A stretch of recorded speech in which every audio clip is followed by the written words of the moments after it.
Hi there. Welcome to The PrevenTable, the podcast giving you a seat at the table with conversations about the intersection of alcohol, drugs, and mental health in everyday lives. Take a seat and join us.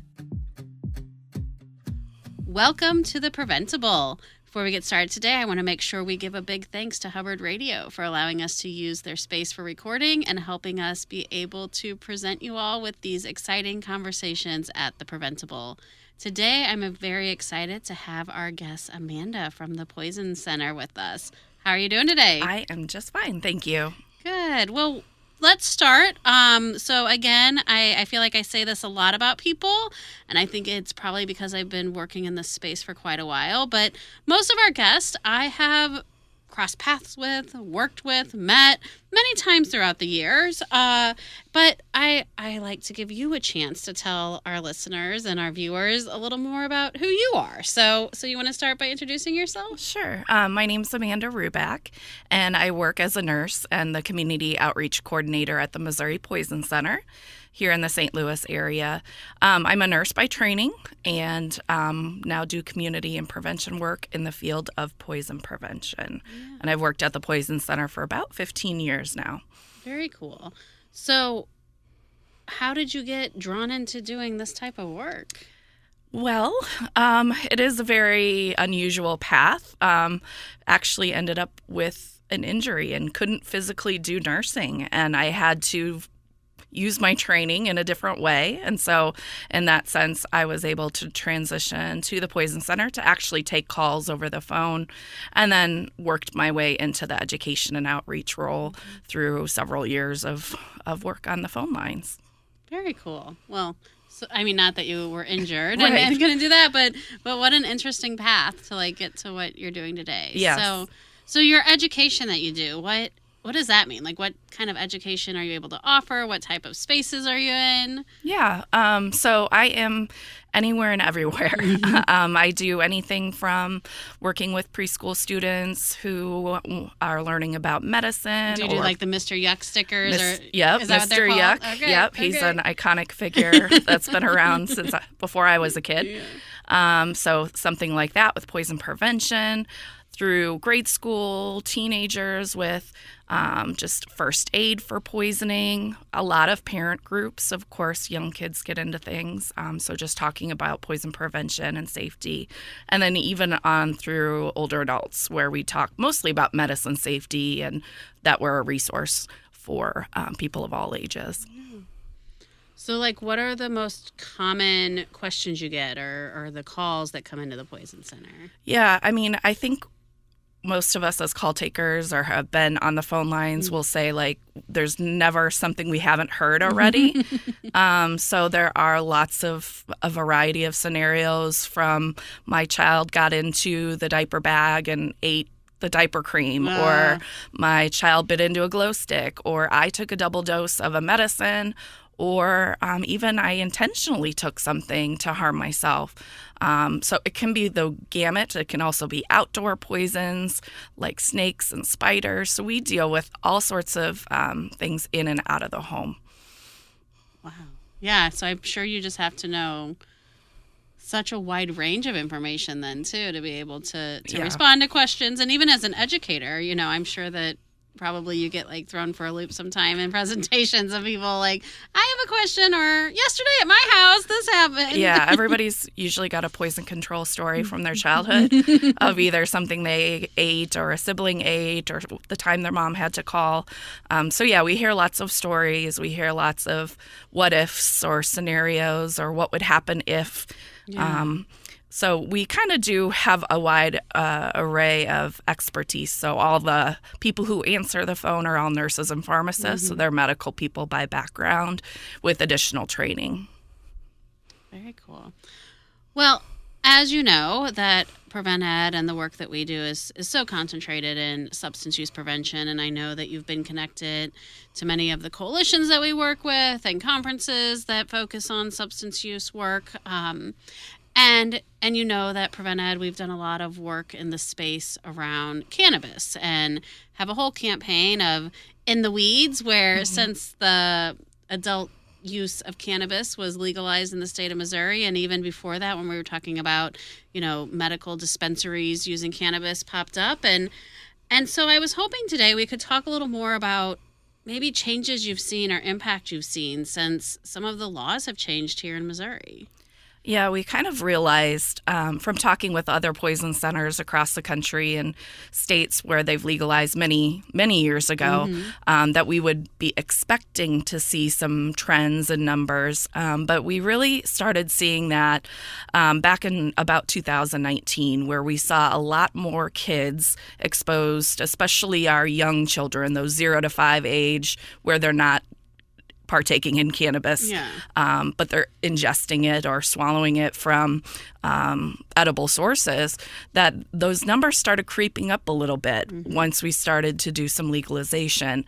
And that makes sense. It's in the homes more. People are accessing it more widely. But then year over year, we would see it doubling and increasing exponentially year after year, especially then since we've legalized it fully in the state of Missouri. So those are the ones that, we're obviously concerned about substance use for anyone, but certainly those like little kids, that toddler, preschool age is really troublesome to kind of the trends that we're seeing from calls. Right, that exposure at such a young age. Yes. And the products, I would guess are probably the products, like you said, the edibles, so things that look more like a gummy or a candy or, something that looks more like a good dessert might try, a treat, right? Than, other forms of cannabis. Right. Is that typically what's happening? It definitely is. At that age, they can't read labels, see warning notations. There's just they're just visual kids. And so they see gummies, they see something packaged in a similar way to something that's a food product. They're going to want to eat it no matter what it is. And kids, they don't just eat a little nibble or a small part of something, whatever time they have available. Not just kids. If you put a cookie in front of me, I'm going to eat that cookie. Right. We're going to eat what's available to us in that time. So kiddos are getting a lot of cannabis in those edible forms at that age, that 0 to 5 age range. And again, like we said, these products have labels on them that will indicate how much THC, the psychoactive ingredient, or CBD, another main ingredient of the cannabis plant, how much is in there. But kids aren't reading those and understanding that. They're just, especially the young ones, they're just eating it to eat it. Is that... Yeah, that's fair to say. I think there's some benefit to some of the packaging that we're seeing, but at that age, it really is just a visual thing, and they're not able to tell the difference from what's in front of them. Yeah. So when these calls come in, is it what type of reaction, I guess, are they, when people are calling in, are they just like, oh, my kid ate this, or are they like, my kid ate this and this is happening, or is it a little bit of both? It can be a lot of different scenarios, but a typical call is with cannabis in this age, is a very scared parent. They're scared of what will happen. They're scared that they're going to be reported. They're scared about the next steps. What do they have to do? Can they keep the child at home? Should they go to the emergency room?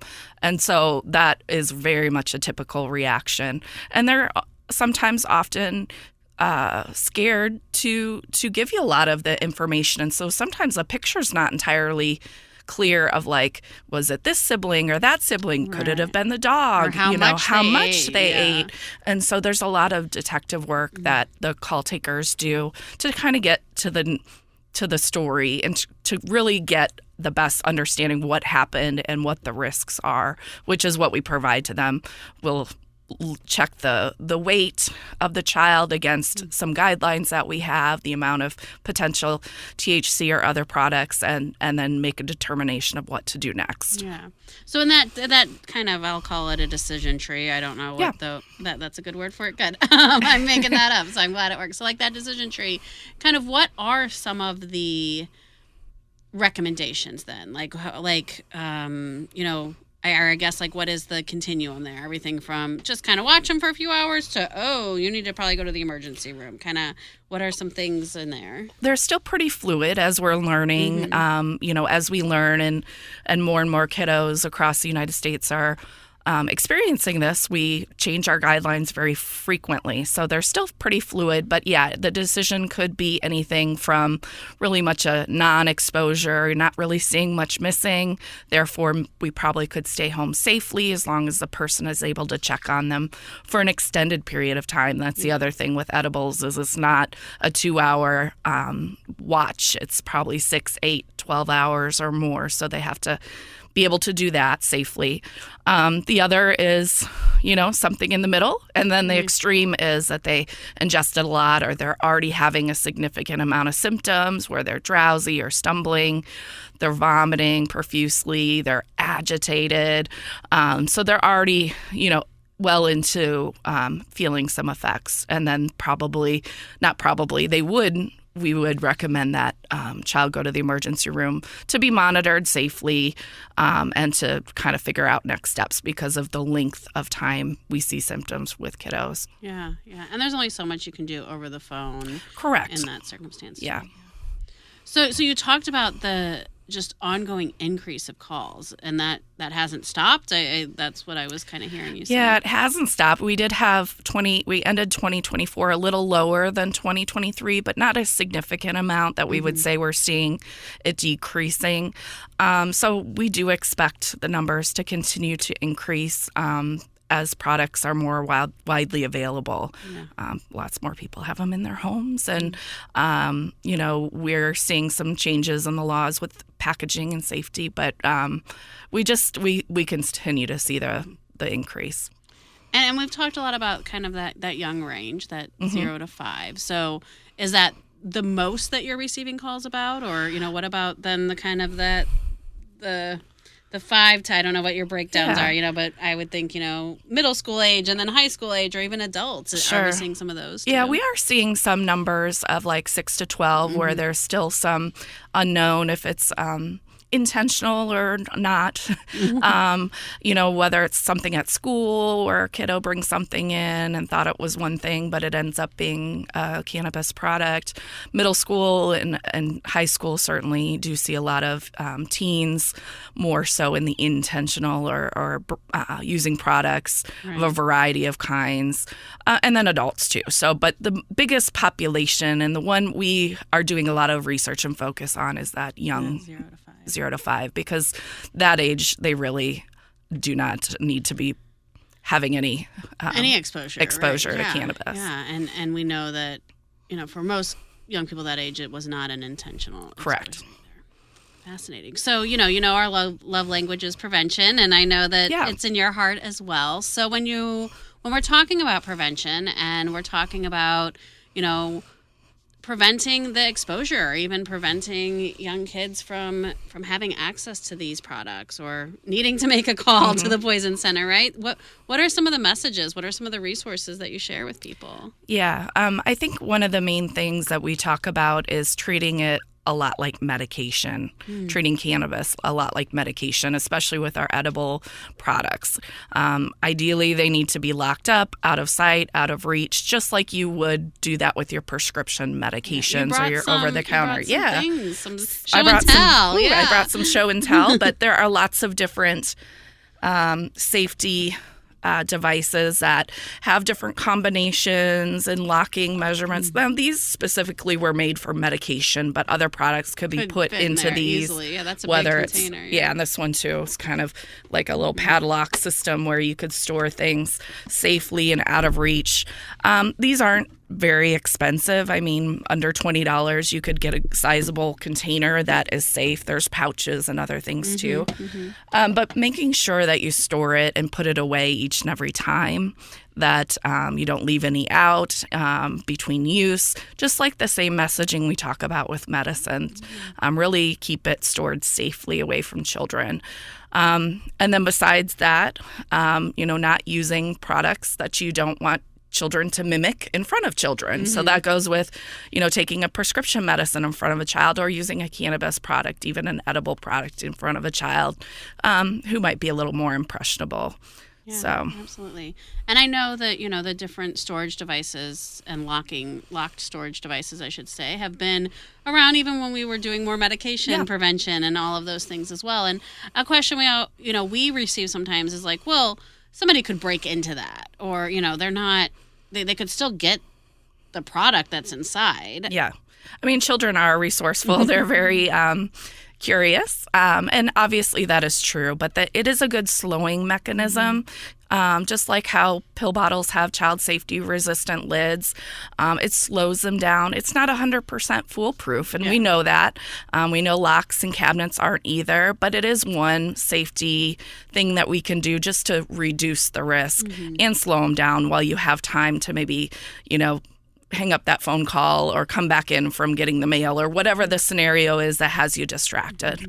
And we talk a lot, too, about, for younger kids, absolutely, it is that just makes it a little bit harder. But even when we're talking about maybe preteens, teenagers who might be curious about what's in there, if they've been tampered with in that way, now as an adult, So now you can have more conversations and you don't have to think about, like, did I have that, or did I, what was in there, and so now that the lock's been broken or it's been cut open in some way or something like that, and you can now have that conversation.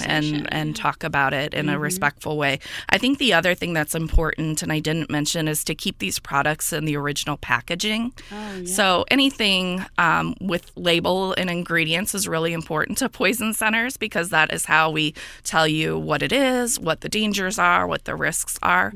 And so if it's in another container or a bag or something that's not labeled, one, it's confusing to children, but two, we don't have the right information to tell you what the strength is, what the name of the product is, how regulated versus not. And so it is hard for us to provide information. So that helps us, and it also helps you to keep track of things. Yeah.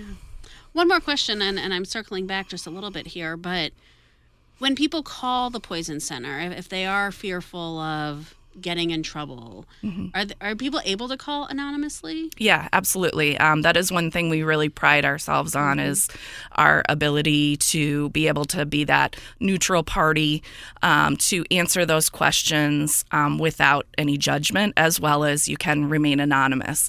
Obviously, we like to know the name of our callers just so we can call you by your name, but many times that's not appropriate, or people are fearful, and that's okay. As long as you give us accurate information about what happened, we can provide you help whether or not you tell us your name.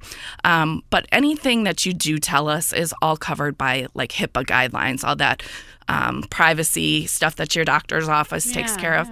But the other thing with poison control, which is a little different, is we don't report to anyone. So that is one of the fears, that we're going to report to police or child protective services. And while that's important for some groups to do, that really reduces the usage of our line because of the non-judgmentalness of it. So we'd rather you ask than to be fearful of calling. You can also text the 800 number for service, but something with a child and a complicated scenario might be easier just to talk to somebody. Yeah. So we've talked a lot about cannabis. Any other trends or any other kind of things that you're seeing happening? Yeah, I mean, it's going to be summer coming up, so I think we will be seeing kids at home more. And so that means that they are getting into things at home versus somewhere else. So whether you have a babysitter or childcare or home yourself, just to make sure you freshen up things, make sure things are put away, because the kids will be there more frequently. So that includes medicine, cleaning products, other household things in our garages and stuff. So just be aware of what you have and to kind of get it ready for storage, safe storage. Awesome. Thank you, Amanda. And before we'll end here, why don't we remind everyone what the number is for Poison Center? Yeah, that's important. Our phone number is a toll-free poison helpline. It is the same number no matter where you are in the United States. You get the Missouri Poison Center by calling 1-800-222-1222. All right. Anything else? Any final advice or information you want to make sure people know? No, I think just use our services. We're a 24-hour hotline, and if we can help any way, please reach out. Absolutely. And if I've said it once, I say it, I think every time too on the podcast, is it's so important to have this variety of help for people. And as we've talked about, people are going to connect in different ways, and things are going to happen in lots of different environments and circumstances. So it's so important to make sure that people have all of these resources. And so I really appreciate you being here today and sharing a little more insight from the Poison Center, and kind of talking about some of the data we're seeing, and just, again, education and that knowledge is power, that knowing that more and more young people are being exposed, to make sure that we're taking those extra steps to keep them safe. Always. Well, thank you so much. And thank you again to Hubbard for letting us record our podcast, The PrevenTable, here at the studio. If you've liked what you've heard, please subscribe to our podcast at anywhere your favorite place to access podcasts. We'll see you next time. Thanks, Amanda. Thank you. Thanks for joining us at The PrevenTable, brought to you ad-free by Prevent+Ed. Prevent+Ed works to reduce or prevent the harms of alcohol and other drug use through education, intervention, and advocacy. Please visit their website at PreventEd.org. Like what you heard? Rate, review, and subscribe to stay up to date with what we are serving on The PrevenTable.